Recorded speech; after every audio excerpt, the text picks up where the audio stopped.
there, and welcome to the Hamilton 403 ACT test review video. My name is Rio, and today I'll be walking you through the English section of this 403 test. Um, We'll be going through each question one by one. We're not going to do any passage overview or anything like that for the English side, like we do for the reading side, but we're just going to go through every single question. You can skip through this video to watch only the questions you need to watch. I'm going to try to focus on the trickiest of the distractors in each question, explain why the wrong answers are wrong, why the correct answer is correct, and make sure that each of these questions teach you something about English and the ACT rather than simply explain um, why this particular question is right or wrong. I think that every question is a opportunity to learn a little bit more about the test and our fundamental skills. So, without further ado, uh, I again, my name is Rio. I'm the director of the humanities program here at Hamilton Education. Uh, I teach our summer programs, our target programs, and I tutor a lot of students here. So there's a high chance that if you're watching this video, you've worked with me already. And all together, we're going to just go ahead and get into this. And we'll begin with question one about this passage about polka dots to begin our ACT 403 English section. Let's start off here with question one, and what basically amounts to a word and context question. Now, the vocab on the ACT is much reduced compared to the vocab we see in the SAT.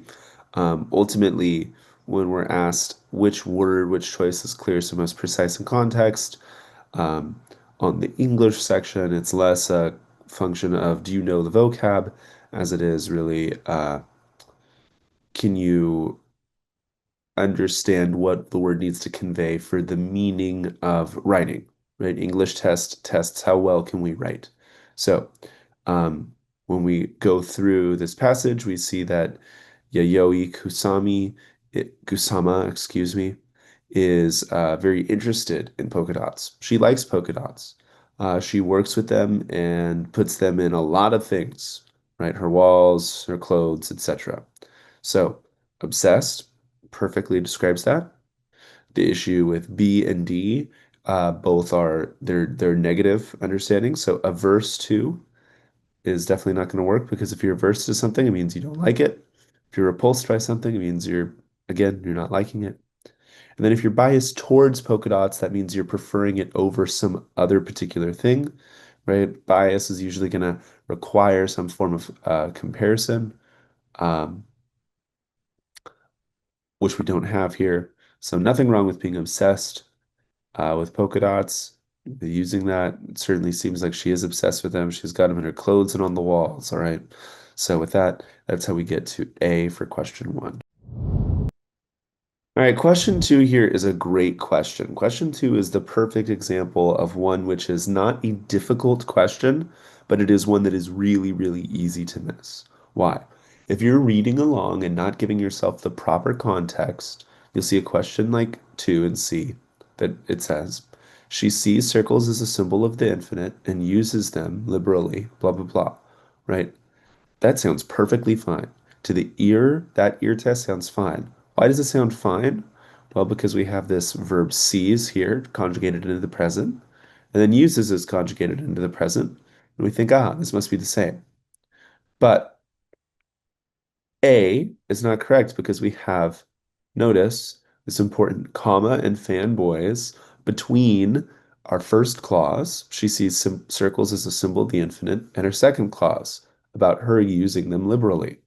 Okay, so C's can't necessarily or doesn't have to be the determinant of the tense of the verb in our second clause, right? Uses or to use can have a different tense than the first clause.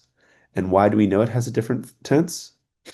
Well, we see this time referent down here throughout her career. Now, there's a comma with an and before throughout her career, but we know that's not a coordinating conjunction. That's not another clause because that's just part of a list, right? Painting, sculptures, installations, fashion, and more is just a list. So we just have our Oxford comma between fashion and more. right? So throughout her career is a time referent. Would we ever say that she uses them throughout her career? That doesn't make any sense, right? Because throughout her career suggests something that began in the past that continues to today. That's going to be a progressive tense, right? So, um, means that it began in the past, began to today. Our perfect tense for that is see, right? When we use our auxiliary verb has used, we say that something, you know, I have been teaching English for 3 years, right? He has been studying English for 4 years, right? That means began in the past, continues till the present. That's exactly the kind of tense we want to convey that polka dots have been going on for her entire year from the beginning, right? So A is really tricky distractor to get rid of here. Um, D is wrong because had been using would mean that she must no longer use them, but she is still photographed and using them. And then using doesn't make any sense. So um, it could have been an independent clause if we had the verb be using. Okay, so if you're missing two, make sure you are giving yourself all the context you need. You have to look through the rest of the sentence. You can't just say, she sees and uses and just move on because it sounds good. All right, so that's how we get to C for question two. All right, so question three is a little bit of a vocab question here. We need to know the difference between doing something liberally and being frugally in use. Okay, so when we use something liberally, we're not talking about politics. We're not talking about Barack Obama because he's a liberal or something like that, right? Instead, we are talking about doing something freely. Remember, liberal comes initially from the tenets of liberalism to some degree, right? Or liberalism underlies basically initial tenets of liberalism, which is about freedom, right? And liberty. Okay. Liberals were against, certain things. So um, they were like anti-monarchists. Okay. So liberal doesn't just mean politics, it means doing something freely. Okay. You might see in a recipe sometime to use a liberal pinch of salt. Now, that does not mean that we are going to, you know, restore voting rights with our pinch of salt, right? No, it's saying to use as much as you want. Kind of don't worry about how much you use. Be free with it. Okay. So that means to use them a lot, which sounds good here, right? Now, um, liberally, we need to be in that tense because we are using this adjective as an adverb to describe how she's using them. Okay. Frugal and frugally don't work on the basis of meaning, right? When you're frugal about something, it means you are kind of concerned about overuse, right? It's like when we're being frugal, it means we're spending our money wisely, we're not living beyond our means. So that's how we get to B for question three by getting rid of frugal and understanding that liberally is the better tense than liberal to put this into the active voice uh, uh, here. Okay, so that's how we get to B. All right, so question four is a classic expression of what makes grammar questions difficult on the ACT or the SAT. Either test does this, okay? We have a verb, right, that needs to be conjugated on the basis of its subject. Now, the ACT, SAT, these test makers love to put a lot of unimportant information between the subject and our verb. So if you miss this question four, you probably conjugated our subject of to create, or I mean, sorry, conjugated our verb of to create to a subject within this long non-essential phrase. Okay. These three lines here, this is nearly full sentence, we don't need to learn about, we don't need to worry about in trying to conjugate the verb, right? Um, we also don't want to think just that, what does this sound good, right? Creating a strangely two-dimensional effect sounds fine, right? But we're not thinking about sound, we're thinking about, we have a verb here, create. What verb does this, what subject does this verb connect to? The black and yellow pattern, all right? So the black and yellow pattern is our subject. What does the black and yellow pattern do? This pattern creates a strangely two-dimensional effect, right? How do we know that it does that? Well, it is doing it because it exists, right? This example has been made and it exists and it continues to exist. Uh, we're going to say that it's in the present tense, the same way that we would say that Juliet says, Romeo, Romeo, where art thou, Romeo, in uh, a play, okay, even though it was written a while ago. Um, it will create would mean that we'd be in the future. That obviously doesn't make any sense. Has created a strangely two-dimensional effect means that it's no longer creating it, right? Or that like, it's going to change. Um, and then creating a strangely two-dimensional effect sounds fine until we realize that this is all one independent clause with black and yellow pattern as the subject, right? So to make that an independent clause with black and yellow as the subject, we go with creates for question 4. All right, so question 5 is a question about how do we combine adjectives. Um, we always want to make sure that each adjective in a list is separated by a comma if the adjective is describing the same subject. Um, for example, if you could put an and between two adjectives before the subject, you'd want to put a comma between them. So our subject is hair, then our adjectives are stringing before that.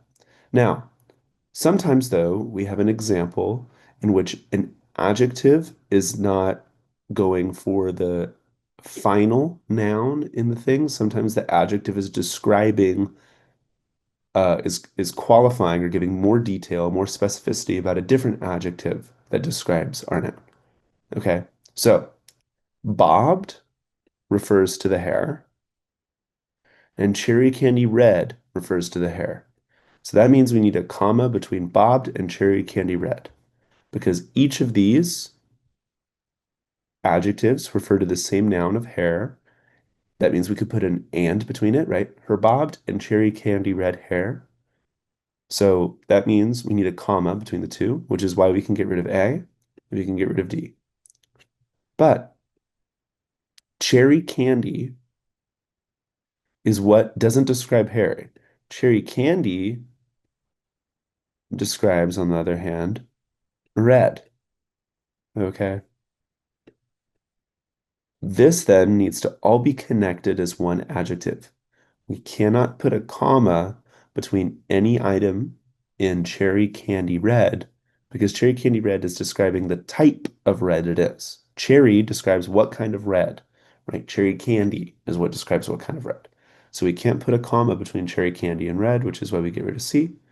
So we arrive to B because we need a comma between the two fully separate adjectives of bobbed and cherry candy red, both of which describe hair, but we can't have any commas between cherry candy and red because that is describing what kind of red the hair is. So a tricky little question with adjectives, but once you understand how this works, you're going to be all good with questions like this going forward. All right, so question 6 is a redundancy question. When we're asked about redundancy, we need to choose an answer choice that says everything we need it to say. It can't say too little, but it doesn't repeat itself saying anything that we have already stated. So obviously, when we look at 6, the no change option doesn't work because doesn't being an artist and making art mean the same thing? Yes. Right, so we can get rid of that. Um, now, um, why can we get rid of C and D? Because these are both talking about career, and we're talking about um, her as a child, right? Struggling to create art. Is her childhood interest in art would not being fostered have something to do with her career? We can't infer that. But additionally, we could say that being an artist is enough in order to describe that it could be career too, right? So even if we did want career in the sentence, which we probably don't, being an artist is sufficient, okay? Um, why? We wouldn't say making laws for someone's career. What would we call a person who does that? A lawyer, right? Or a lawmaker. Okay. You put something into that form in which we say like it is the thing that they do. Um, we're good enough. So B says everything we need it to say, which is that her mom is opposed to the idea of Kusama being an artist. Um, and doesn't say more than we need to because what is under the category of being an artist? Making art and doing art as a career. So B is a big enough umbrella for everything else. So it is the least redundant for question 6. All right, so for question 7, there's some nitpicky differences between prepositions. Okay, so prepositions are what we use, they're words we use to establish a relationship between different items. I'm sure if you missed 7, you probably chose A, right? Because A sounds totally fine to say that there are barriers between people. But officially, as a preposition, between people, between means that um, ultimately we are talking about a relationship of two groups. Okay. Um, so uh, if you are going to use um, between, we would have to be talking about, um, there is a empty space between the dishwasher and the sink, right? The dishwasher and the sink are two items, okay? Um, there are many disagreements between uh, uh, Spinoza and Hegelians or Hegel's perspectives, right? Two philosophers, there's a difference between those two. Okay. We don't have two things here. We have a very broad, varied subject, right? So, we have to have separate entities for between. The correct answer, among, which I think is the only one else that makes sense, uh, is what we would use for relationships that ha are more than two, right?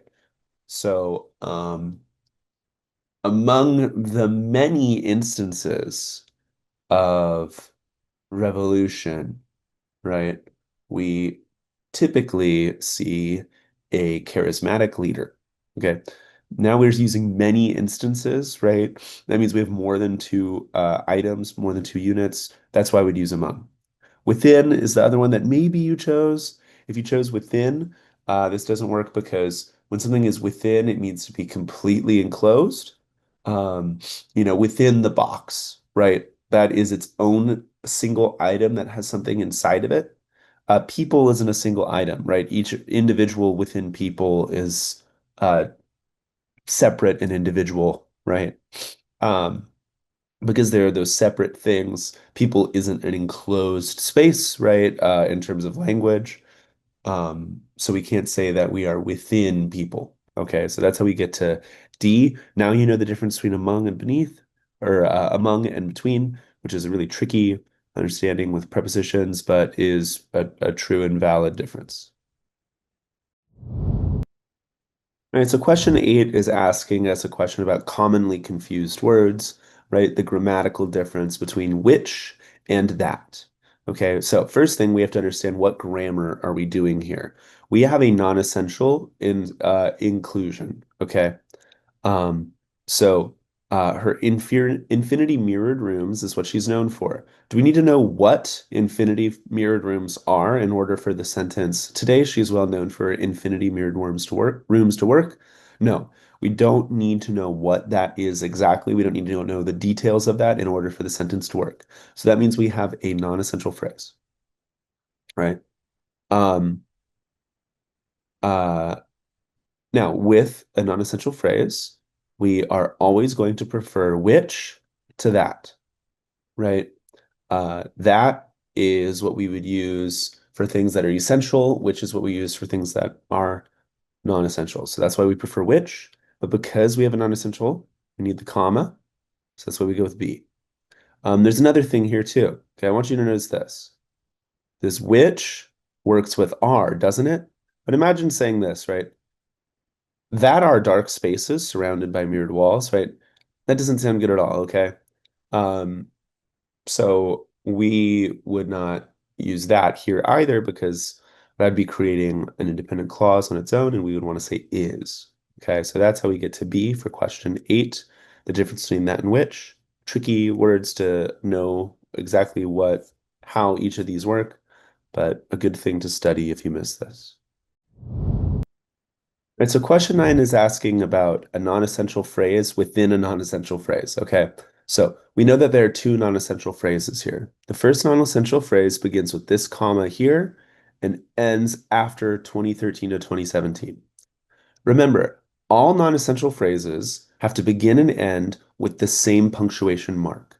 So, because we can't change that this non-essential phrase begins with a comma after the word one room, we have to make sure that this non-essential phrase ends with a comma as well, which is what no change offers us. So that's why A is correct.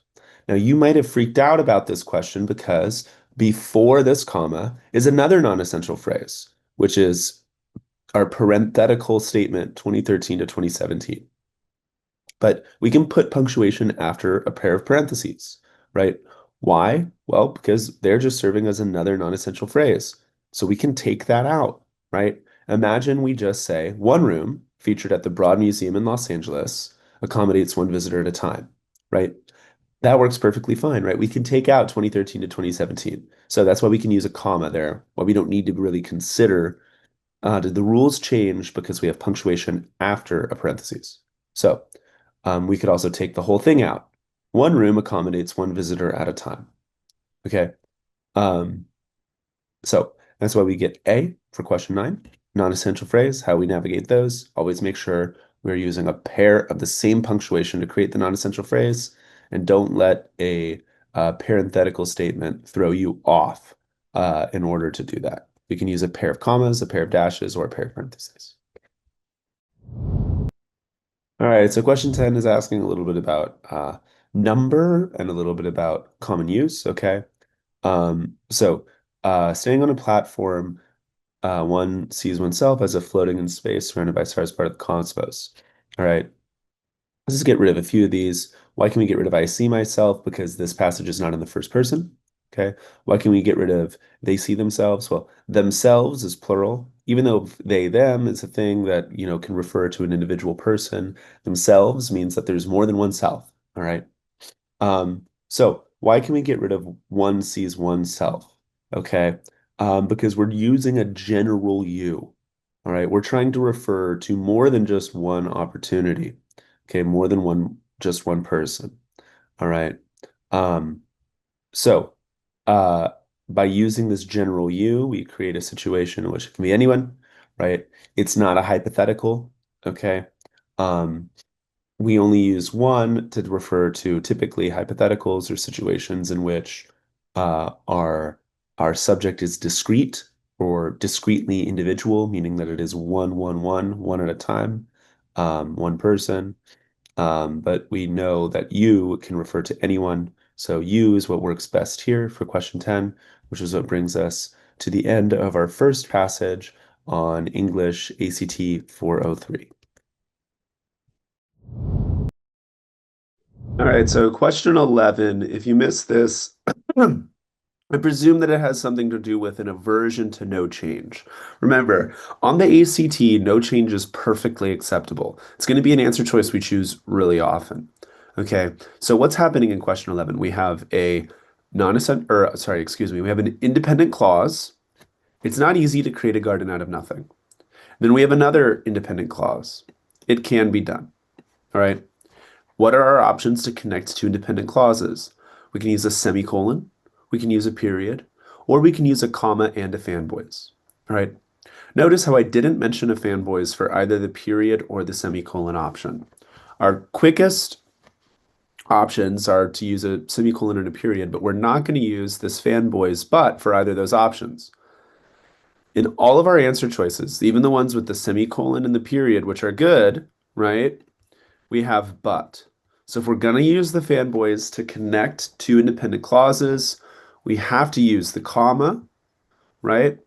So that is why we get no change. Okay. Um, so ultimately, if you miss this question, remember what our rules are for connecting independent clauses, and you will arrive to A, no change. And if you're concerned about selecting no change, remember that this is perfectly acceptable for an ACT. All right, so question 12 is a transition question. We need to always make sure that our transition conveys the right relationship between our two units of information. Okay, so for question 12, we need a little bit more information than what's just given to us in this paragraph. We need to know what the story of the writer's stepmother's garden will reveal, okay? Um, Basically, we know that we see later on that she does create a garden out of nothing, all right? So, because we have our first unit of information saying that you can't create a garden from nothing, then we are introduced to a story that undermines that claim, that pivots from that claim, that contrasts with that claim. We need to make sure that our transition is a contrasting information transition. We want something like, however, something like, uh, yeah, but, or something like that. All right. So, well is a way of doing that, right? Well, actually, right? Something like that. Now, notice only the word is underlined here, not the comma. So no need for the comma. Excuse me. So still doesn't work because still usually is more of we say still to give either more information or to kind of like address a concession, right? Um, no, that doesn't work. Consequently is a cause and effect. Uh, the story of the grandmother's garden isn't a consequence of the notion that a garden can't come from nothing. And then unless is not going to work here because unless is a subordinating conjunction, okay? So unless you don't know the story of my mother's succulent garden can't stand on its own as a independent clause. All right, so that's why we can't roll with that one. So well, we need a pivot. Well gives us that pivot. All right, so contrasting information, we go with C for 12. All right, if you missed question 13, I'm gonna honestly say that I bet you missed it because the wrong answer choices are so bad. Okay. Um, Answer choice C. Like I can't imagine choosing this one unless you're like it's so bad you're like is this a rule I don't know about? Okay. Always go based off our rules. All right. So if we're trying to figure out the pronoun, whether we're going to say her or she, right? Whether we're going to say I or my or mine or what have you. Okay. Always imagine just one of the pronouns present. Okay, so imagine that my father is not there, right? It's not difficult once her has invited you to dinner. Would we say that once her has invited you to dinner? No. So anything with her is not going to be able to work. Okay, so A and B don't work because of the her. All right. We could say, though, learning this is not difficult once she has invited you to dinner. Okay, so obviously we have to change have to has in order to test what pronoun we want there. Okay, so if you're ever concerned about what pronoun to use in a pair of pronouns, just use one of them first. All right. Now, my father is perfectly fine, right? Once my father has invited you to dinner, is there anything wrong with that? No, not whatsoever. So we don't need to change it to C where we say me father. Okay, we can say my father. So she and my father invited you to dinner. Perfectly good. That's the way to test. So if you have a problem with pronouns like this, just follow that test where you do just one at a time. All right, so question 14 is practically an identical question to question 11. All right, we have a long independent clause, and then we have a short independent clause added towards the end, okay? Now, we don't want to separate it out into its own sentence with but, right? We have a comma fanboys, so we're not going to do these. If you miss question 14, honestly, just straight up watch the video to question 11. That'll explain everything really clearly. Okay, now finally, why is this not an elaboration? Because an elaboration has to describe the thing right before it. So we can't use be because not before dinner doesn't describe what kind of tales are being told, right? It's just a quick pivot to say that you're not going to get this story before dinner. All right, we're using our comma and our fanboys to do it. So nothing wrong with that. No change. If you're missing a question like this, I think just like with 11, you might be too concerned about choosing A as an answer choice, worried arbitrarily that there are too many of them or something like that. No, A is a good answer choice. It's always a safe one to choose if it's perfectly correct, right? Only go based off of the information that you're given in the text. Don't start applying arbitrary metrics like, oh, do I have too many no changes? Every single answer choice could be A, right? Or it could not be. You have to take each question as its own island on a case-by-case basis. So that's how we get A for 14. All right, so question 15 is talking about parallel structure. Okay, so parallel structure is the situation in which we have to make sure that our that items in a list or things in a sentence happen in the same way. So typically we see parallel structure asked when we are conjugating a list of verbs. Okay, so we have other verbs in a list, right? You will sip and you will dine. And then we are asked about this item in a list of verbs here. So we need to make sure that the way that we conjugate that verb is the same as the other items in the list. So you will sip and you will dine. That means we also need to say you will listen, okay? So listen is best, right? Now, why is be not correct? We don't want to add an and to an item in a list before the final item in the list, right? We introduce each item in the list without and until the final item. Now, the word and can show up in items in a list, right? If it were to have said, you will sip cheap Chardonnay, listen to my mom and dad's jokes, right? That would be fine. You can have and in an item in the list somewhere. But to begin an item in a list with and has to be the final item in the list. So that's why B doesn't work. So we know that we need listen in order to maintain parallel structure with sip and dine. And we know that we can't have the and because this is not the final item in this list. All right, so question 16 is essentially an identical question type to what we saw in question 15. So if you missed question 16, I would recommend you also watch the video for question 15 to ingrain this deeply. But basically, we are being asked about parallel structure, which means that items in a list have to be listed in the same way as other parts of the sentence, right? Our sentence has to maintain the same kind of conjugations, the same introductions, things like that across the whole sentence. All right, so here we have a list of items in a salad, right?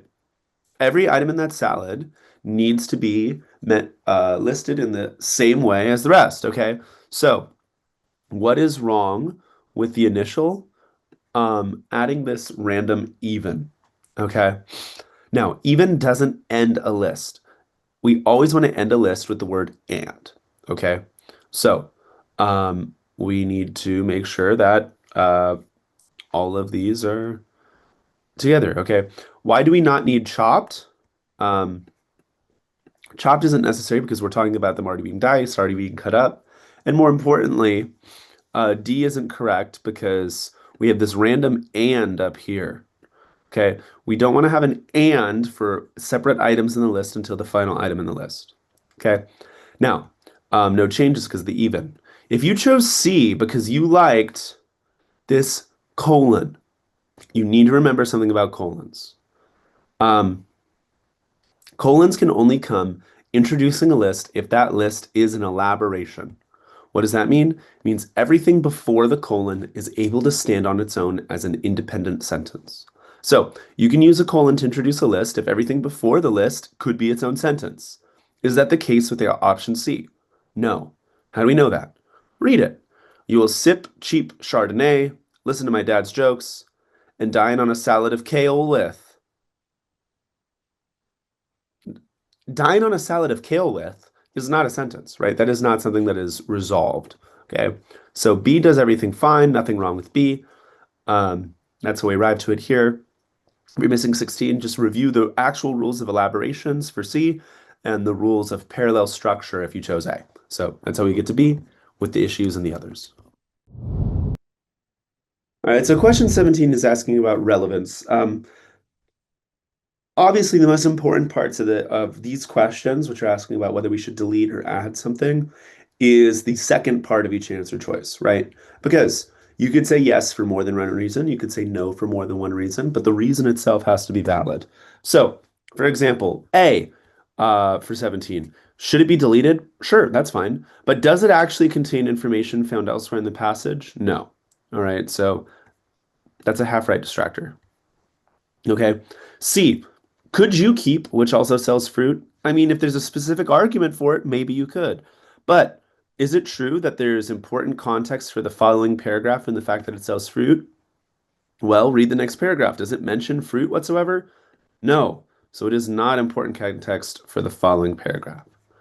Finally, to understand the whole passage, which is that this mother managed to create a garden out of nothing, do we need to know that this other garden sells fruit? No, not whatsoever. So, um, the reasoning is what can allow us to get rid of A, C, and D, not whether it's yes or no. Is it irrelevant and distracting information? Yes, it is. Why? Because the sale of fruit is not something that is essential to the argument, doesn't prove anything, it isn't referred to elsewhere in the passage. So it is irrelevant. If something is irrelevant, it doesn't have a connection to anything else in the passage, it's something that we need to get rid of. So that's why we arrive to B for question 17. All right, so question 18 is kind of a tricky one, mainly because the other answer choices make so little sense. They're almost compelling because you're thinking maybe there's a rule that you don't know about. All right, but remember what the function of every single piece of punctuation is. Um, a dash is allowed to create an elaboration or non-essential phrase. A comma separates items in a list or introduces an independent clause of the fanboys, etc. Like we have rules for what punctuation do or does. None of them fit whatever we're doing here. Okay. She will break a small clipping off of, like what? We don't need punctuation here. So remember, if you just so happen to read a pause in this question or in this stem, right, in the passage here, it doesn't necessarily mean that there needs to be punctuation there, right? Punctuation serves a specific discrete purpose, right? Um, if you use punctuation, then it creates a pause, right? But if you don't need punctuation there for one of the specific use cases of punctuation, we don't take it, right? So that's why we go with B. There needs to be no punctuation here. We can interrupt this clause, and all the other ones are wrong because they interrupt the clause. So that's why we arrive to B for question 18. Right, so question 19 you may have had some trouble with because it's kind of a longer answer choice question. There's a lot of longer answer choices, but this is one of those ones where intuition really neatly aligns with rules. Okay. This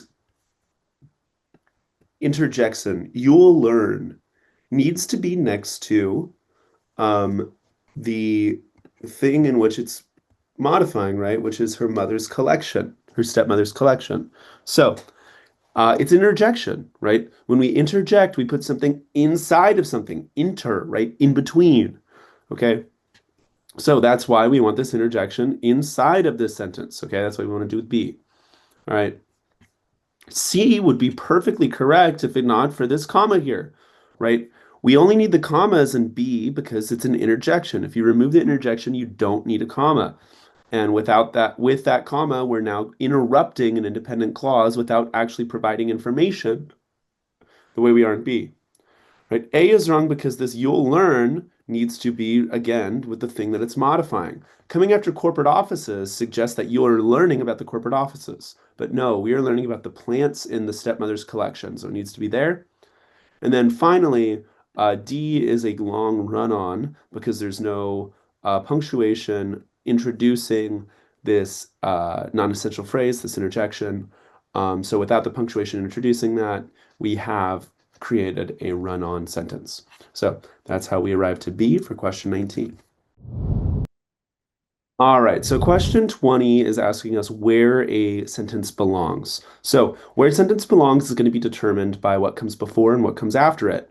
So we have this notion of debating ethics, right? Debating whether something is the right or wrong thing to do.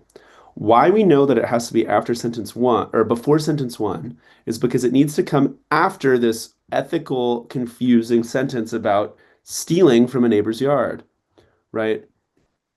So if you're wondering, is it fair to steal from a neighbor's yard, right?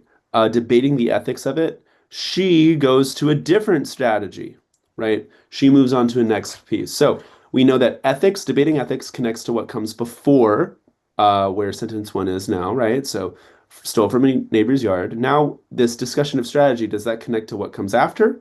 Yes, that it is best to gather the clippings at night, right? So it's connected to what comes before and after. That's why it's correct. These other ones are wrong because, simply put, we don't connect to what comes before and after, right? Is there a debate about the ethics of whether you should grab something at night? Is there any moral question? Could it be wrong to grab something at night as opposed to grabbing it during the day? No, right? Um, Coming before sentence three, uh, uh, doesn't quite make sense because we don't get a new strategy introduced after. Yes, we're debating the ethics in terms of stealing, right? But we have to discuss a new strategy after. And does a lovely, evening and wine mean a new strategy? Is that a new strategy? No, it's not. All right, so that's why that doesn't work. And we couldn't put it after before sentence four because again, there's definitely no ethics nor strategy. So it has to be both strategy and ethics debate. Only sentence one does both parameters. And with that, we move on to the third passage, excuse me, of this ACT 403 English, moving on to question 21. All right, so question 21 is asking about a non-essential phrase. So remember, non-essential phrases are phrases that are embedded within a sentence that ultimately do not need to be there in order to function, right? How do we know? Well, we see off the coast of India lies an archipelago known as the Nicobar Islands. That perfectly functions on its own, right? That works perfectly fine on its own. So how do we uh, designate something as a non-essential phrase? Well, we're going to put that thing within a pair of either commas or dashes or parentheses. All right. So B gives us a non-essential phrase within a pair of commas, everything we need. All right. Remember, with a semicolon to the left and to the right of the semicolon needs to be a complete sentence. Is off the coast of India a complete sentence? No. All right. Is an archipelago known as the Nicobar Islands a sentence? No. And finally, D, if we're going to use this comma here, then we need to make sure that before India is a clause. And off the coast of India is not a clause, it's a fragment. All right, so in order to complete the non-essential phrase, you need a pair of commas around it. If you missed this, study up on non-essential phrases, please. 22 is tough, tough, tough. If you missed 22, I understand what happened. You thought, these islands are one of the most isolated locations in the world. But there's a one right there, which designates something. And the preceding thing, so this is a pronoun, right? We're using a pronoun, it or they, those are both pronouns. Those pronouns are referring to our subject ahead of it, which is an archipelago. An is singular, right? A archipelago. This means there's one archipelago. Therefore, we have to use, because of the one and the singular up here, a singular pronoun. Okay?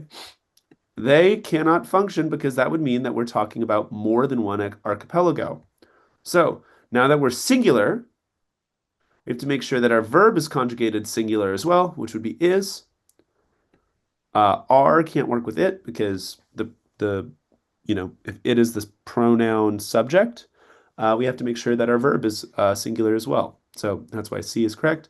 If you miss this, understand that the ACT, the SAT, these kind of tests love to give you questions where the subject is not where you're expecting to find it for how to conjugate. All right, so question 23. We are not asked which of these sounds best. We are not asked which of these is the most grammatically correct. We are asked which maintains the essay's tone while conveying the proper meaning. All right, so the tone of this passage is pretty objective, pretty scientific, right? It's just talking about what the Nicobar uh, pigeon is, okay? So, um, we need to make sure that we're saying basically that it has, you know, pretty feathers with blues, dark, and sapphires, right? With glimmering shades of emerald and amber. All right. So, feathers is everything, right? Feathers is not just wings, right? Feathers is more than wings, so we can get rid of that. Um, these are certainly not boring, so that we need to get rid of. And then finally, shiny appendages. An appendage is like an arm or things like that. Additional, unnecessary. Okay, so plumage. What is plumage? Plumage means feathers. Okay, we know that we need to have feathers. Then what is iridescent? Iridescent means shiny that gives off a bunch of colors. So we have shiny and we have this color, this color, this color, this color. Okay, so nothing wrong with iridescent plumage. Um, make sure, we're trying to keep the scientific tone. Iridescent plumage. Plumage is very scientific. And we make sure that we're saying that it's the feathers that are iridescent, not just something about the pigeon. So that's where we have to D for question 23. All right, so question 24, we are being asked to give a reason for why this sentence needs to be here still. Okay, so you might think that there's a bit of a tonal contrast or conflict here because we're talking about dropping excrement on windshields or human heads, right? But they're saying the Nicobar pigeon, though it is a pigeon, right, doesn't look like a pigeon. It's really beautiful, right? Now, I think pigeons are actually really pretty, honestly. But they're trying to say, look, a Nicobar pigeon, though it is a member of the pigeon family, it isn't pooping on your windshield or on your head, right? It and it's beautiful. Okay, so a couple of things, right? Uh, the Nicobar's timing and expelling excrement. We're not talking about the Nicobar that's pooping on people's heads. We're talking about pigeons that are pooping on people's heads. So that's not how it adds humor. Um, now, what's wrong with A? A serious tone? Is this a serious tone? No, right? Excrement does not make it serious. Okay. Again, and then we see D, a serious and relatable and metaphor. Okay, first off, is it a metaphor? No, we don't see a metaphor here. This is just a simple imagery comparison, and it is not serious, right? It's not like sober, not serious tone. So, C, everything about it, nothing is wrong, right? It says it shows us what is pretty about the Nicobar, right? We see that it looks like a peacock, which is beautiful. And we see it and we're presented this in a way that's like honestly, kind of funny, right? According to, nerds. So see, everything that we see there is good. That's why we do that for 24. All right, so if you missed question 25, I'm going to presume that you chose answer choice A, right? Which I understand why you chose it. You think, we have a list here, and lists, those begin with colons. Now, some lists do begin with colons, but only in a very specific situation. That situation is what we call an elaboration. Okay, elaborations are when we give some additional information at the end of the sentence to clarify something beforehand. Lists function as elaborations typically, or oftentimes. But in order for a list to be an elaboration, everything before that list, everything before that colon, has to be a complete sentence. It has to be able to stand on its own. And read it. Can this be a complete sentence? But fledgling Nicobar's physical characteristics, such as, is that a sentence? No, certainly not. All right, so that is why we can't use a colon here. That's why this is wrong for A. D creates the same error as A, but even maybe worse because both sides, left and right, with a semicolon have to be complete sentences. So neither of those are the case, so that's why we get rid of D. Now B, we don't want to keep because such as, comma, pale, right? Like not helpful whatsoever. Okay, so that's why we're going to go with C. We have a non-essential phrase here. We don't need any punctuation, This list is just going to function on its own perfectly fine for 25. All right, so 26, if you miss this, you're missing what is called an elaboration. Okay, elaborations are when we add a piece of additional information at the end of a sentence. It clarifies something that comes before it in the sentence. Okay. Now, elaborations do not need to be a complete sentence, but everything before the elaboration does need to be a complete sentence. How can we create elaborations? Well, we can use a colon or a dash. So C is correct because we use a colon to create the elaboration. Everything before that colon, Fledgling Nicobar's physical characteristics tell a different story, is able to stand on its own as a sentence. And then what comes after it describes the story that is told, right? They showcase the family resemblance and appearance, right? So that is why we can use C. B would be okay except for this comma after they. Okay, that's what makes it wrong. A is in run-on. And then D, we can't use a comma here to introduce an elaboration because that is a comma splice, right? Everything before that comma is able to stand on its own as a complete sentence. Therefore, we can't just add an arbitrary comma in to try to connect the back rest. Okay, so that's how we arrive to C. If you're missing this question, review elaborations, how we create them, and when we create them somewhere in our programs or online. All right, so question 27, we have a transitions question. We want to make sure that our transition connects what comes before and what comes after it, okay? So we want to make sure that we're not saying something that doesn't make sense. Okay, so first things first. Consequently and therefore basically mean the same exact thing. So we kind of know that we can't really choose either of those because how could we choose one or the other? But why would no cause and effect work here?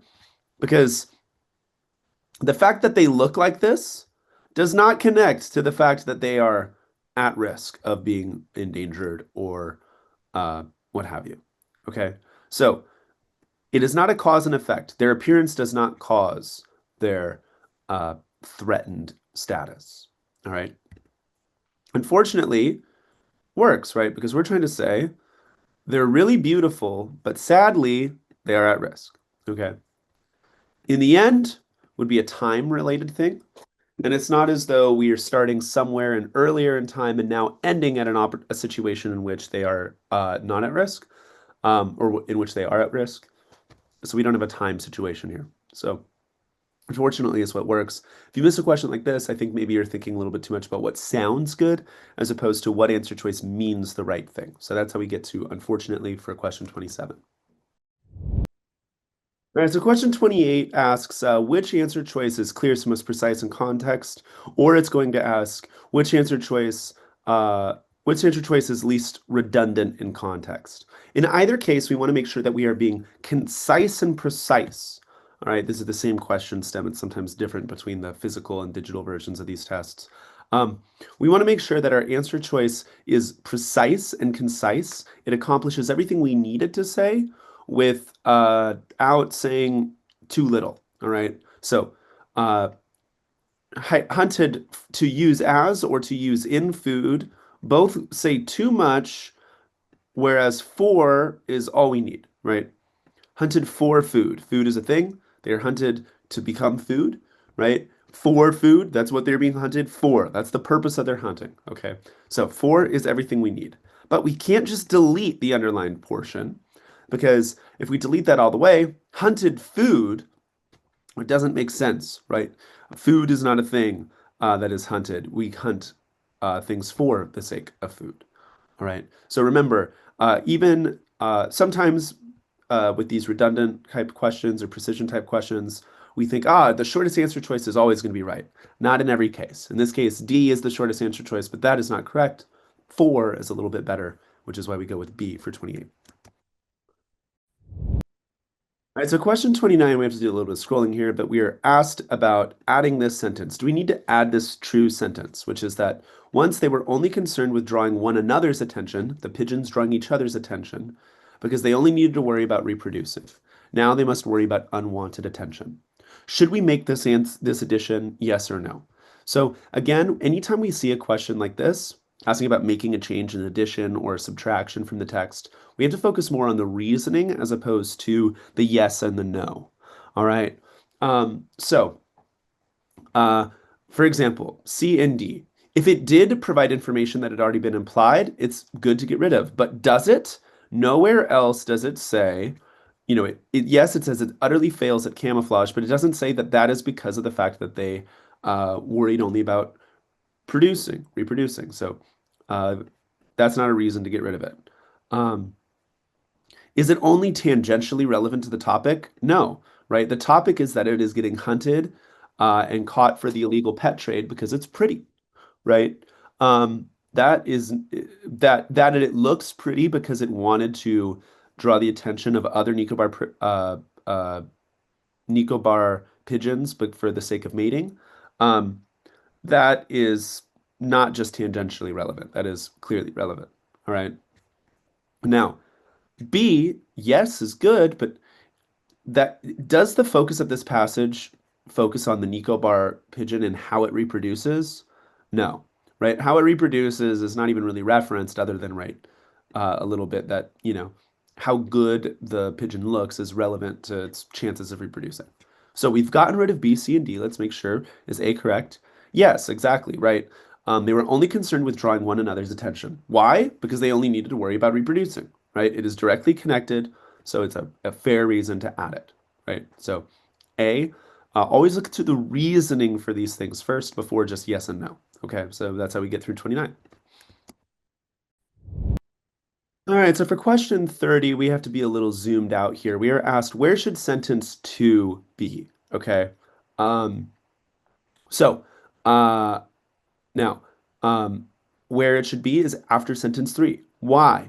Okay. Um, all of the dangers that are making it have problems, why it's vulnerable to all these sort of things, needs to be introduced after we talk about how it is threatened, right? The ways in which it is threatened is a very essential element to introduce that it is threatened, right? Um, this, although, also needs to pivot from something before, right? So, um, we need to say, so like many species around the world, it's at risk. It is at risk, right? Sentence three needs to come after sentence one in order for sentence one and sentence three to be logically coherent with one another. Okay, so if you're being asked to move a sentence, you have to make sure you're looking at the other sentences in context and what comes before. Okay, now another reason why we want sentence two to now come after sentence three is because we say it makes it vulnerable to any kind of change. For example, all right. Sentence four begins with for example. What comes before, for example, needs to um, introduce, it needs to be introduced.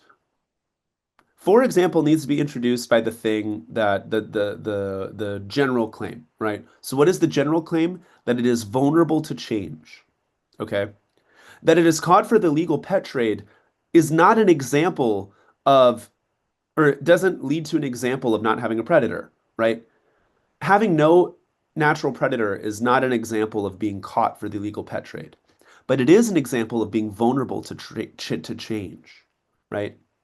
Having no natural predator is a good example of being vulnerable to change. So not only do we need to say that sentence two comes after sentence three, because sentence three introduces the ideas of sentence two needs to come before sentence four because sentence two introduces the ideas of sentence four. So, therefore, it needs to come before sentence four, after sentence three. That's how we get there for question 30. With that, we move on to the fourth passage on this ACT 403. All right, so question 31 here is one of the most classic kinds of questions you'll see on any of these tests, ACT, SAT, otherwise, right? It's a verb tense question, and like we see countlessly, the subject that determines the tense of the verb is separated from the verb. So my family is the subject. Um, the verb of come is the verb. Okay. The subject and the verb are separated by useless, non-essential information. Okay. So students consistently miss these questions because they start to think that the verb should have something to do with the non-essential phrase, when in actuality, The only thing that this verb is going to be able to refer to is our subject. Okay, so my family is singular. Okay. Family, it's only one family. Okay.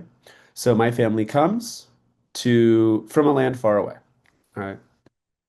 Now, if you still understood that family is the subject but chose um, no change, you may have missed this because you thought my family itself has to be a plural subject. But we know that my family is a singular subject because there's only one family that's being discussed here, right? This is an example of what we call a collective noun, okay? Nouns like company, team, family. They might seem like they should be plural because they're made up of multiple individuals. But these nouns are in fact singular, okay? Because there is only one team, there's only one family, right? So it's not my families, it's my family. So my family comes from a land far away. Make sure you're connecting the subject to the verb without the non-essential phrase, and make sure you're double checking whether the verb, whether the subject, excuse me, needs to be singular or plural. So that's how we arrive to C for question 31. All right, question 32. If you missed this one, just remember that punctuation serves a specific purpose. Commas have certain things that they do, right? Dashes have certain things that they do. Conjunctions like and have certain things that they do, right? None of these commas in answer choice A, answer choice B, answer choice C, none of these commas are necessary, okay? All of those commas might fulfill the sound of a pause or something like that, but ultimately, we want the subject to be just mother and father. My mother and father grew up in Biscay. Okay. Um, that's all we need because ultimately that's the subject of our sentence. So that's where we arrive to D. If you cannot separate the subject of a sentence with a comma at any point in time. So that's why we're going to go with D for question 32. All right, so question 33, we're ultimately trying to figure out what kind of pronouns we want to use here, okay? So, why do we need to say I? First things first. Why do we need to say I here? Well, we have a first person narrator, okay? And we need to imagine the way that I always just suggest we double check this if you're missing a question like this. Remove the other um, remove the other pronoun or the other noun from this and see what you would say, right? Several years after their migration being their parents, right? I was born. Would we say me was born? No, for the love of God, no. All right. So that is why we would get rid of B and C because me doesn't work here because we can replace my sister and I, which with just the singular I, and it sounds fine. I was born. We wouldn't say me was born. Okay. So that's why we need an I. Now you might be thinking, oh, I want to choose the most shortest answer, like D, right? We is fine. But we can't choose we because who would we refer to? Couldn't we refer to her whole family, her sister, her, and her parents? It could, right? So we need to make sure that we're not using what we call an ambiguous pronoun with D. We stick to what we can actually say, and we use I instead of me because of rules of pronouns. So that's how we arrive to A for question 33. Okay, 34 is one of basically the two vocab questions we've seen on this ACT. Um, if you missed a question like 34, ultimately this is an instance in which you just have to kind of study some vocab. All right. So um, reap is the best in context, okay? When you reap what you sow, you basically are gaining or grabbing possession of the benefits of a cultural identity. All right. Keep doesn't make sense because it's not being taken away. Harvest, though harvest and reap can kind of mean the same thing when we're talking about another example of reap, another time that reap is used, which is for like harvesting. Reap and harvest are synonyms when we're talking about a farm, but not when we're talking about benefits. And then finally, garner. Garner means to earn something, especially like praise. We wouldn't use garner here. So this is really just you're going to get this question correct if you read, right? If you're a student that reads voraciously, um, you will be somebody who knows that we would use reap in this situation for the specific context, precision, and meaning. Okay. If you're not getting this, you need to read more. You need to study some vocab. That's what this is here for 34. All right, so 35 is all about distractors. Basically, the wrong answer choices have something wrong in each of them, right? Every wrong answer choice is a distractor. Distractors are usually given away by something, okay? So we are being asked if we were to delete the underlined portion, what would the sentence lose? Okay, there's some things that we have to double check, okay? So, for example, does a Basque bouillabaisse, I think is how we pronounce that, does that provide sensory details? Is there sensory details in that phrase, a bouillabaisse or whatever? No, there are no sensory details there. Do we get an explanation of how to make this dish? No, right? Do we get a description of the ingredients used to make this dish? No, right? We would need to say in that underlined portion, spider crab, right? Or something like that, right? We would need to say what those specific ingredients are for D to be correct. We would need to get some steps on how to make this dish if in that underlined portion, if it were to be B. We would need to have some sensory details, a smell, a sight, a taste, a sound in order for it to be A. So there's something really directly wrong with A, B, and D, which is why we should get rid of those and come to C. Now, making a reference to something else, saying that it's a Basque form of a bouillabaisse, presumes that some people in the audience may be familiar with it. Now, if you didn't choose C, it might have been like, I don't know what a bouillabaisse is. Okay.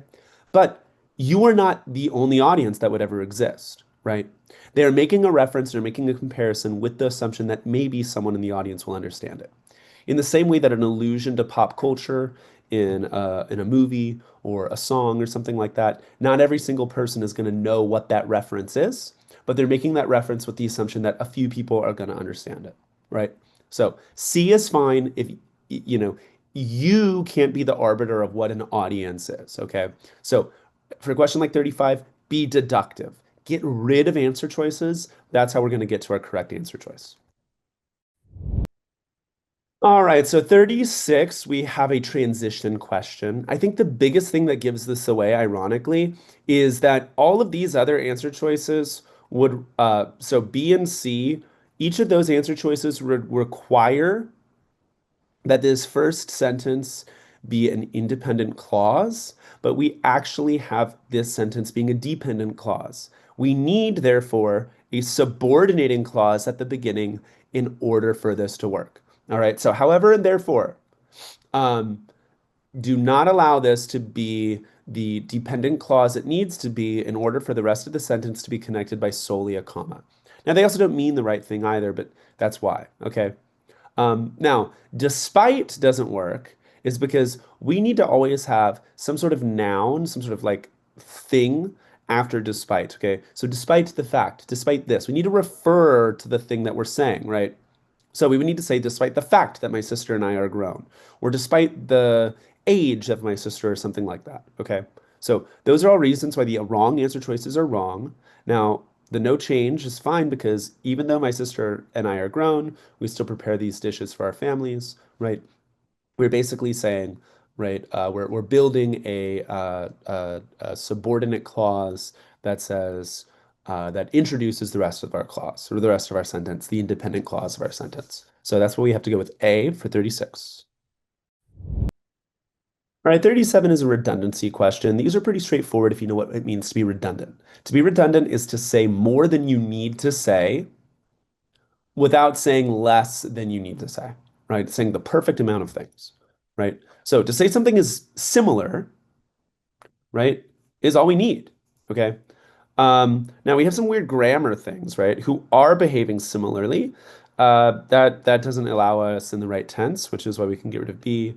Who could be most likened is too much. That's definitely not the least redundant. And then who behave in highly similar ways. This highly we don't need, okay? So the redundance is why we would get rid of answer choice A and answer choice D. And then answer choice B is wrong on the basis of the tense of saying that they are behaving similarly. They are similar. They exist, or I mean, they don't exist, these leprechaun things, but they, right, like the idea of them exists in the present, in the past, in the future. So we're just going to use the simple present in order to refer to them. So that's how we arrived at C for 37. All right, so for 38, ultimately, we just want to remember that each punctuation mark that we work with has a specific role, a specific purpose. Okay, commas need to separate out subordinate and or well, dependent and independent clauses. They can separate independent clauses with the fanboys. They can create lists. They can do all sorts of things, but they have to have a specific function. Right. The function of the comma in this sentence comes at that point after heritage. Everything before that word heritage is a dependent clause. We do not need to separate out that dependent clause with anything like a non-essential phrase or anything like that because that whole dependent clause works all together. Our subject is my sister and I. Our verb is to choose, and the direct object of that choosing is aspects of their heritage, right? So we have the while necessary. We can't separate the while because the while is the subordinating conjunction that needs to be directly tied to our subject. Okay? So no commas is basically what I'm saying here. There's no point for any comma. So why would we add one? Okay? We only want an answer choice which does what we're allowed to do, which is D. Okay? If you're missing a question like this, I would suggest you review what commas do and what their purposes are, and I suggest you review especially dependent and independent clauses. All right, so 39 is B because we are saying that they really enjoy the ability to have two different cultures with which they define themselves, right? So this whole passage is leading up to this conclusion paragraph. So remember, you have to understand the context of the whole thing in order to introduce a concluding final paragraph. All right. So we know that they have elements of their Basque culture that they have embraced and really worked with, and they have elements of their American culture what they've embraced and really worked with, right? Their heritage is on both sides because they're not direct immigrants. They're the children of immigrants, so they get to be connected to both their parents' native culture and the culture in which, as children, the narrator and her sister were able to grow up in. Okay? So we need to say that to some degree. We need to talk about the fact that they are the children of immigrants and they get to be both American and Basque. B does that perfectly, right? A might, you might think, okay, like we don't belong to either culture, but that's not true. They don't feel like they don't belong to any culture, right? Um, so they feel like they do belong to either culture. So they're not struggling with assimilation. They're assimilating well, right? They get the benefits of assimilating and having other things, right? While C could be true, is it connected to what comes next? No, not whatsoever, right? They're not talking about visiting family or anything like each other, right? Now, finally, for D, for 39, despite our schedules is what we would call a non sequitur. On to what degree is our schedules at all relevant to this final paragraph that has nothing to do with their jobs, their lives, or anything like that? We're just saying that they get the opportunity to choose what culture they identify with, what one they define themselves by, and that is a consequence of being first generation Americans. So that's why we're going to refer to it with B. All right, so question 40, we are asked, which of the following would not be acceptable? Which of these are we not allowed to do? Okay, so we need something like rather than. All right, so we're looking for synonyms of rather than, and those synonyms are ones that aren't going to be the correct answer here because those would be acceptable. All right. So make sure you're really reading the question in order to get that, right? The correct answer is going to be the opposite of rather than. Okay. So instead of, direct synonym with rather than. So we can't have that. As opposed to direct synonym of rather than. In lieu of, you might not know what in lieu means, but it means as a replacement of, right? So as a replacement of, perfect synonym with rather than. That's why we're going to end up at D because in addition to is the perfect antonym of rather than, right? To rather than something is to exclude something, to pivot away from something, to say that a certain situation is not true, right? They're saying that they don't feel like they don't belong. They're saying that they do feel like they belong. To say in addition to feeling like we don't belong is to be the opposite of rather than. So it is the only answer choice which is not acceptable. I think if you missed 40, either you didn't know what in lieu of meant, so you just chose it kind of arbitrarily, or you didn't really read every word of the question stem for 40, which is going to be, you know, a disappointing way to miss a question like 40. All right, so question 41 here is a punctuation question where you're being asked to understand, is this a combination of a dependent and an independent clause or two independent clauses? So um, the most important, the most operative thing for this one is our word from right here. So from book clubs, reading circles, and online fandom communities, it is evident that sharing a love for a book can bring a unique sense of unity and identity. So the reason that that from is so important is because it is a um, subordinating conjunction. That means the clause from the from to communities is a introduction, right? An introductory kind of thing, introductory phrase. And if we're going to connect that to a clause, we need to use just a comma, right? Now, no comma at all is not enough. But A and D are both wrong because A and D would both suggest that the word from to communities is a independent clause, but of course it's not. So that's how we arrive to C for question 41. All right, so 42, sometimes the idea that, when we're asked what's most redundant, or what's least redundant, we just get the shortest answer. Sometimes that leads us the wrong direction, right? Sometimes the shortest answer deletes too much. It changes the meaning of something. But here, it is our best option, right? So why is this too much? Why is it too much to have each year or yearly or anything like that? Well, because we already know that the Jane Austen Festival is annual. What does it mean if something is annual? It means it's every single year. So that means we already know that it's every year, which is why we will get for D for question 42. Okay, so question 43 is a question about non-essential phrases. So if you missed 43, I'd suggest you look up non-essential phrases. Okay, so what is a non-essential phrase? It is a piece of language that's embedded in a sentence that doesn't need to be there, right? Why does it not need to be there? Well, because the sentence can function without it in terms of having a predicate and a subject. So how do we know? Musical and theatrical performances, book readings, and discussions about themes are among the events offered, right? Um, uh, so we know that this sentence is able to work without the phrase even debates. Okay, so even debates is a non-essential phrase. The thing to know about non-essential phrases, if you missed this question, is that we can use 3 punctuation marks for a non-essential phrase, but they must always be in pairs. Okay, if you're going to use a comma, they have to be commas on both sides. If you use a dash, they have to be dashes on both sides. So in this case, C is best because we started it with a dash and we're ending it with a dash. All right, so for 43, both sides of the punctuation in a non-essential phrase has to be the same punctuation mark because we know we started with a dash, we keep it. And we know that this is a non-essential phrase because, well, we already have the dash and we know we can take even debates out and the sentence still functions. So if you missed this, study up on your non-essential phrases. All right, so 44 is a transitions question. We really just want to understand what kind of information is being uh, con composed next to each other.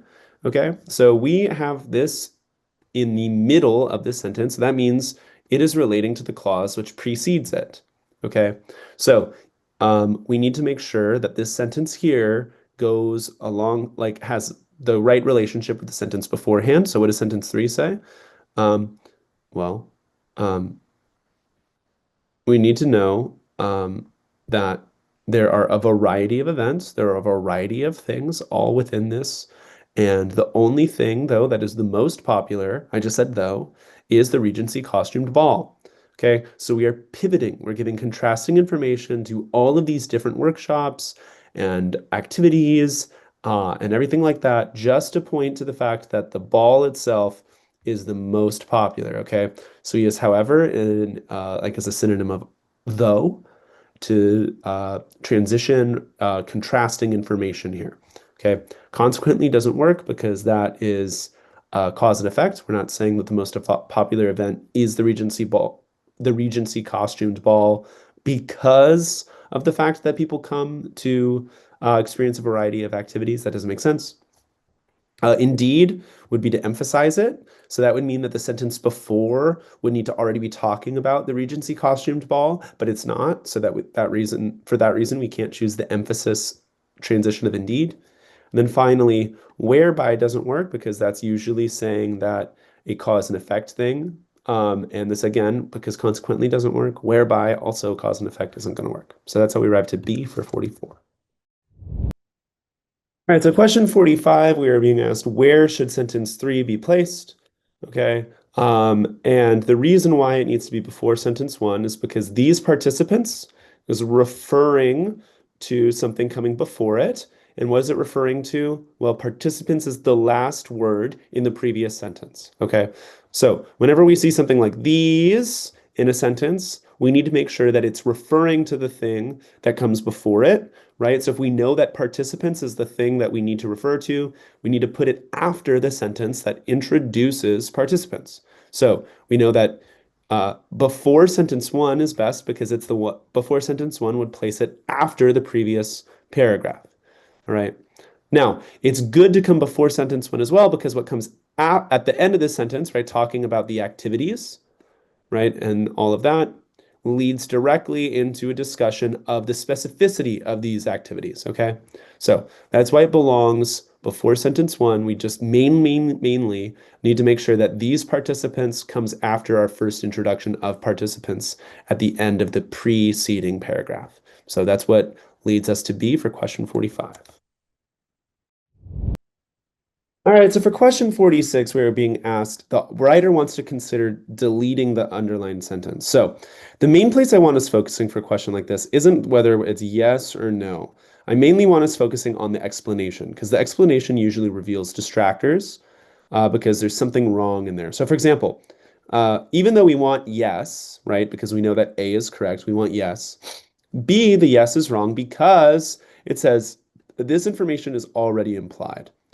Has it already been implied that not everyone enjoys wearing these period costumes? No, right? This whole paragraph is all about the fact that people like wearing these period costumes, describing these period costumes, and describing how much people like being dressed up for the entirety of the festival.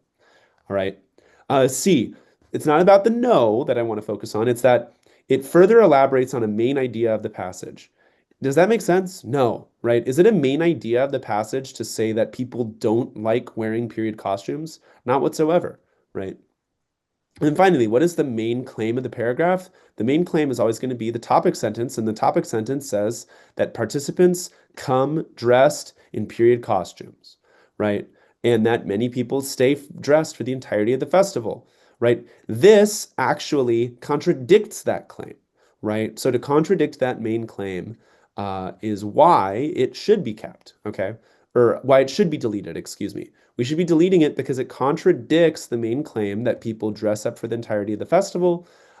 So we should get rid of it. And the reason why we get rid of it is that. And the reason why we get to A, though, isn't because we like that they're getting rid of it, though we do. The reason we get to A is because we don't like the explanations for B, for C, or for D. Okay, the explanations are wrong for those answer choices. That's how we get to A. We always want to be deductive in our reasoning. All right, so question 47 is a question about prepositions. If you're missing this question, I suggest you go to our resources in the week 1 grammar reference guide or something like that in order to study your prepositions. Okay, so we characterize things by, all right? If something is characterized with, it means it's alongside it. Okay, so with doesn't work because it is that would mean it's alongside it, like next to it physically. Prepositions relate space typically, so physically with, next to or accompanying, not correct. Okay. In, that would mean that it is inside of Empire Line things. Okay.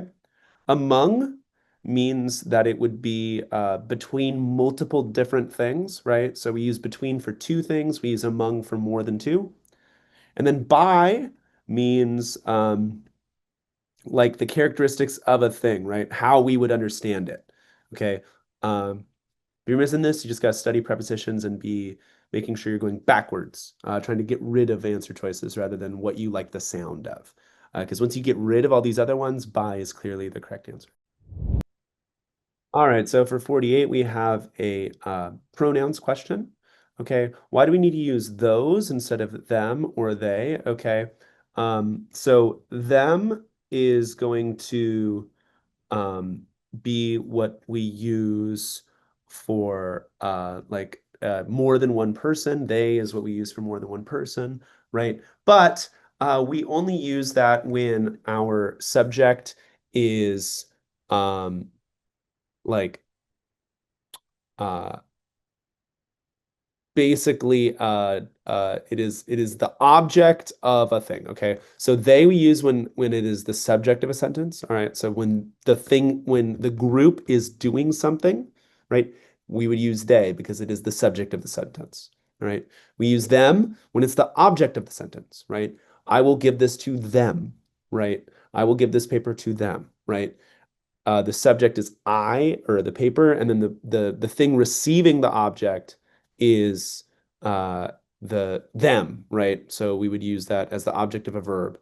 Um, the final one we call a demonstrative pronoun. Okay, that means it's something that's kind of like away from us, right? It's abstracted. So because there isn't a direct person who we're referring to or a direct group of people who we can see, we're going to use this demonstrative pronoun um, as such. Okay, so if you're struggling with these, I understand, but really intuition is going to be a good guide for a question like 48. All right, so 49 is one of the best tricky redundancy questions we're going to see on this test. All right, so you might be thinking to yourself, okay, when I'm asked what is least redundant in context, I'm always going to just choose the shortest answer choice. And if you did that, you would have chosen C, which is wrong. Why is C wrong? Well, because you are not considering deeply enough the context. All right, context is everything. Okay, why is context everything? Well, how does it come in here? We need to make sure we are maintaining parallel structure, right? This is requiring the talent of performers, the insight of leaders, and the eagerness of volunteers for D.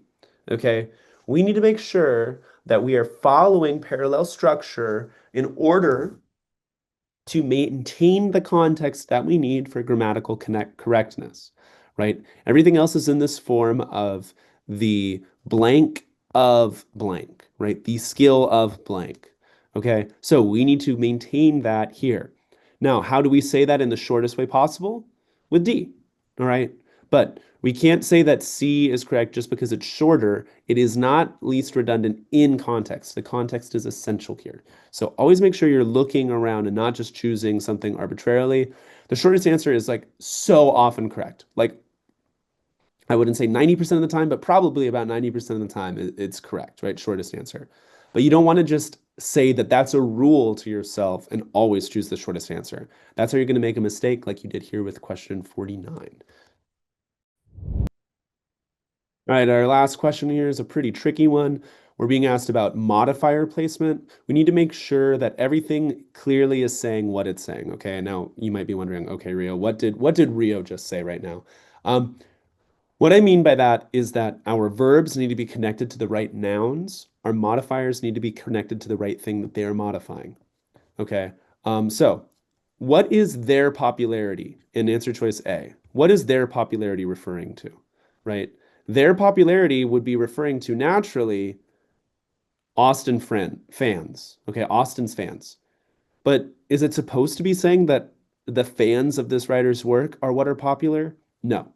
Okay, so that is a subject with the wrong, that's being modified in the wrong way. Okay. Um, B is correct, so we're going to skip that one for now. Looking at C, um, again, their enduring popularity and resonance. Okay, what is this there referring to? This is what we call an ambiguous pronoun. There could be referring to Austin's fans. There could be referring to themes in Austin's works. We have no idea what it's referring to directly. So we have a modifier placement issue as a consequence of an ambiguous pronoun. Um, Now with D, D is incorrect because Austen made friendship a common theme in her novels, that can be true, but when we put it after fittingly, that means that she's doing it as a consequence of what's stated before, right? Now, did Austen make friendship a theme of her novels because Austen fans want to create friendships? No, Austen is gone, right? These friendships in this festival are coming after all of Austen's works have been written. They cannot be responding to this festival. So that's why we have a problem with A, C, and D. Now, when we get to B, everything works, right? So friendship is a common theme in Austen's works, all right? Fittingly is in the right spot, right? Fittingly is there, meaning that Austen didn't add friendship into her works, but rather that it is fitting that people who want friendship are reading Jane Austen.